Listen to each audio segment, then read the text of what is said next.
చూడండి, ముందుగా ఈ చిన్న చేపలు తీసుకొని ఇవి కొన్ని కర్రీ అయితే తయారు చేసి చూపిస్తాను. ఇది ఎలా తయారు చేయాలి ఇప్పుడు ఈ వీడియోలో చూపిస్తాను. స్టవ్ వెలిగించుకొని స్టవ్ మీద కడాయి పెట్టేసుకొని ముందుగా చూడండి ఒక హాఫ్ స్పూన్ వరకు మెంతులు, 1.5 స్పూన్ వరకు ధనియాలు వేసుకోవాలి, హాఫ్ స్పూన్ వరకు మిరియాలు. ఇవన్నీ కూడా లో ఫ్లేమ్ మీద పెట్టుకొని వేయించుకోవాలి. ఇవి ఇప్పుడు కొంచెం వేయించుకున్నాం కదా, ఈ టైంలో ఒక హాఫ్ స్పూన్ వరకు ఆవాలు, అలాగే 1 స్పూన్ వరకు జీరా. ఇప్పుడు ఆవాలు జీరా కూడా చిట్టుపట్లాడే వరకు వేయించుకోవాలి, అంటే మాడకుండా. చూసారు కదా, ఇవి చిట్టుపట్లాడుతున్నాయి. ఈ టైంలో తీసి ఇవి పక్కన ప్లేట్లు పెట్టేసుకొని చల్లారి పెట్టుకోవాలి.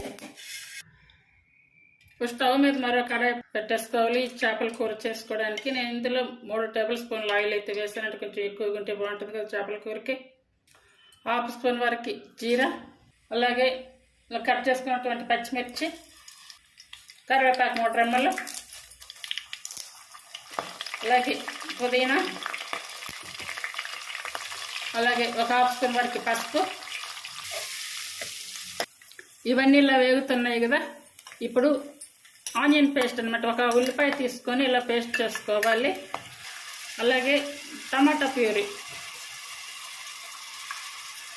ఇప్పుడు ఇవన్నీ కూడా ఇలా వేయించుకునే టైంలో మనం మసాలా అయితే తయారు చేసుకోవాలి.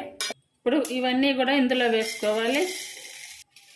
అలాగే అల్లం, ఈ అల్లం ఇలా చిన్న చిన్న పీసెస్గా కట్ చేసుకోవాలి. వెల్లుల్లి వచ్చేసి నేను కొంచెం ఎక్కువగా తీసుకున్నాను అనమాట.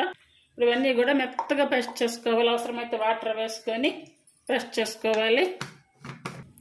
చూడండి ఎంత మెత్తగా అయిందా, చూసారు కదా. ఈ టమాటా ఆనియన్ పేస్ట్ అయితే ఉడికింది కదా, ఇప్పుడు మనం మిక్సీ పట్టుకున్నటువంటి ఈ పేస్ట్ అంతా కూడా ఇందులో వేసుకోవాలి. మసాలా పేస్ట్ అలాగే టమాటా ప్యూరీ అంతా కూడా కలిసేలా బాగా కలుపుకోవాలి. తాలింపులోని ఈ పేస్ట్ ఇదంతా కూడా మంచిగా ఉడికించుకోవాలి. ఇప్పుడు ఆ పేస్ట్ ఉడికింది లేని చూసుకొని ఈ చేపలు అయితే వేసుకోవాలి. చూసారు కదా, ఈ పేస్ట్ అంతా కూడా మంచిగా ఉడికిపోయింది. ఇప్పుడు ఈ చేపలు అయితే ఇందులో వేసేసుకోవాలి. ఇలా ఈ చిన్న చేపలని ఇలా చిన్న చిన్న చేపలుగా వండుకుంటే కనుక చాలా చాలా బాగుంటుంది కర్రీ. ఇప్పుడు 2 స్పూన్ల వరకు కారం అయితే వేసుకోవాలి. అలాగే 1 స్పూన్ వరకు కర్రీ పౌడర్, అంటే కారం మనం తినే టేస్ట్ని బట్టి తీసుకోవాలి. ఇప్పుడు వచ్చేసి చింతపండు ఇగురు కూర కదా, ఇగురు కూర అయినా సరే చింతపండు పులుసు పోస్తేనే మనకి ఈ చేపల ఇగురు కూర అనేది బాగా టేస్ట్ వస్తుంది. లెమన్లో సగం భాగం అంతా తీసుకొని ఇలా చింతపండు పులుసు అయితే కలిపి పోసుకోవాలి. ఇవి వచ్చేసి టమాటా అవి ఉడికించిన వాటర్ అన్నమాట, ఈ వాటర్ వేసుకోవాలి. మనకి కర్రీకి సరిపడా వాటర్ వేసుకొని ఈ చేప ముక్కలు ఇవన్నీ కూడా కొంచెం తేలిగ్గా కలుపుకోవాలి, అంటే అన్నీ కలిసేలా బాగా కలుపుకోవాలి. అలాగే టేస్ట్ సరిపడా సాల్ట్ వేసుకోవాలి.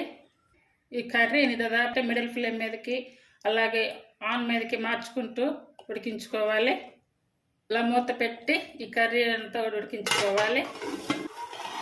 చూడండి, కర్రీ అంతా కూడా చాలా బాగా దగ్గర పడింది. ఇప్పుడు ఈ మామిడికాయలు అయితే ఇలా కట్ చేసుకొని వేసుకోవాలి. ఇవి వేసుకున్నాక ఒకసారి అంతా కూడా బాగా ఇలా అంతా కలుపుకోవాలి, తిప్పాలి. కర్రీ టేస్ట్ అయితే చాలా చాలా బాగుంది. ఇప్పుడు కంప్లీట్గా సిమ్ మీద పెట్టేసుకోవాలి. ఈ టైంలో సన్నగా కట్ చేసినటువంటి కొత్తిమీర వేసుకోవాలి. చేపల కూర ఇలా తయారు చేసుకున్నాము కదా, చేప కూడా ఎక్కడ ఇరిగిపోకుండా నీట్గా వచ్చాయి. చూడండి కర్రీ అయితే చాలా బాగా తయారైంది. మంచిగా ఆయిల్ పైకి తేలింది, కర్రీ అంత బాగా దగ్గర పడిపోయింది. మీకు ఈ టైప్లో నచ్చితే కనుక ట్రై చేయండి. నచ్చితే కనుక ప్లీజ్ లైక్ చేసి షేర్ చేసి సబ్స్క్రైబ్ చేయండి. కర్రీ కూడా కొంచెం స్పైసీగా ఉంది.